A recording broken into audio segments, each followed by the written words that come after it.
Hi viewers, welcome to civil nest. ఈ వీడియోలో మనం కోఆర్డినేట్ సిస్టమ్ ఎలా ఉంటుందో చూద్దాం.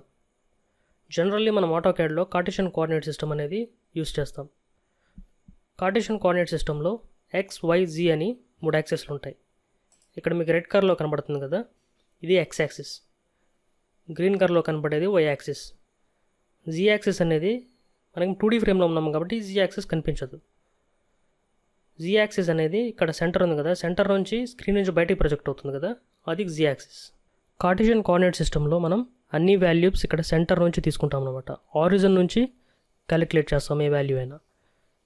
ఎక్స్ యాక్సిస్ మీద కావచ్చు, వైలో కావచ్చు, సెంటర్ నుంచి ఎన్ని యూనిట్స్ డిస్టెన్స్లో ఉందో దాన్ని బట్టి ఆ వాల్యూ అనేది డిసైడ్ చేస్తాం.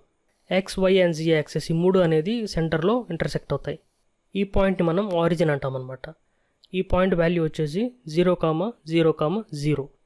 అది 2D సిస్టంలో అయితే ఓన్లీ 0,0, ఎందుకంటే జీ యాక్సెస్ ఉండదు కాబట్టి. ఇక్కడ పాయింట్ చూసారు కదా, ఇది ఎక్స్, వై అనమాట. ఎక్స్ అంటే ఆరిజిన్ నుంచి ఇక్కడ వరకు ఎంత డిస్టెన్స్ ఉంది, వై అంటే ఆరిజిన్ నుంచి ఇక్కడ వరకు ఎంత డిస్టెన్స్ ఉంది. నేను ఇక్కడ నుంచి ఇక్కడ వరకు 10 యూనిట్స్ తీసుకున్నాను, అంటే ఎక్స్ వాల్యూ 10 అనమాట. వై కూడా అంతే, ఆరిజిన్ నుంచి 10 యూనిట్స్ తీసుకున్నాను, ఇది 10 అనమాట. సో ఈ పాయింట్ వాల్యూ వచ్చేసి 10,10. ఇక్కడ నుంచి ఇది మొత్తం 10x10 గ్రిడ్ బాక్స్ అనమాట. ఈ 10x10 గ్రిడ్ బాక్స్లో స్మాల్ యూనిట్ వచ్చేసి 1x1 అనమాట. ఇక్కడ నుంచి ఇక్కడ వరకు 1 యూనిట్ ఉంటుంది, ఇక్కడ నుంచి ఇక్కడ వరకు 1 యూనిట్ ఉంటుంది. ఇది 1,1 గ్రిడ్ బాక్స్. ఇది హారిజాంటల్ డైరెక్షన్లో 10 గ్రిడ్స్ ఉంటాయి, వెర్టికల్ డైరెక్షన్లో కూడా 10 గ్రిడ్స్ ఉంటాయి అనమాట. ఇక్కడ స్మాల్ యూనిట్ ఉంది కదా, ఇది 1x1 యూనిట్, అంటే ఇక్కడ 10 యూనిట్స్ అండ్ ఇటువైపు 10 యూనిట్స్ ఉంటాయి. ఇక్కడ పాయింట్ చేశాను కదా, ఇది 1x1 యూనిట్ గ్రిడ్ అనమాట. ఈ వాల్యూని 10x10 అని చెప్పాను కదా, మరి ఈ వాల్యూ ఎంత ఉంటుంది? ఈ వాల్యూ ఆరిజిన్ నుంచి ఎంత డిస్టెన్స్లో ఉంటుంది? 10 యూనిట్స్ డిస్టెన్స్లో ఉంటుంది. సో ఈ వాల్యూలో ఎక్స్ వాల్యూ 10 ఉంటుంది. వై వాల్యూ ఎంత ఉంటుందంటే ఇక్కడ నుంచి ఇక్కడ వరకు ఎన్ని యూనిట్స్ డిస్టెన్స్లో ఉంది? 1, 2, 3 and 4 యూనిట్స్ డిస్టెన్స్లో ఉంది కాబట్టి సో ఈ వాల్యూ వచ్చేసి 10,4. కార్టెసియన్ కోఆర్డినేట్ సిస్టమ్తో పాటు పోలార్ కోఆర్డినేట్ సిస్టమ్ అనేది ఇంకోటి ఉంటుందన్నమాట.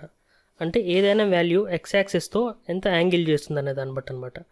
ఇక్కడ ఈ పాయింట్ ఉంది కదా, ఈ పాయింట్ అనేది పోలార్ కోఆర్డినేట్ సిస్టంలో ఎలా ఉంటుందో చూద్దాం.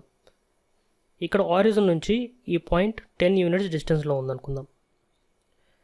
ఎక్స్ యాక్సిస్తో 30 degrees యాంగిల్ చేస్తుంది.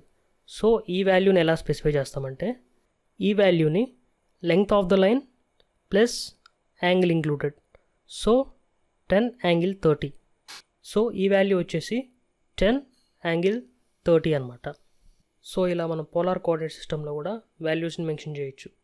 సో వీటన్నిటిని నెక్స్ట్ క్లాసెస్లో ఎలా యూస్ చేయాలో చూద్దాం. This is for today. Thank you for watching.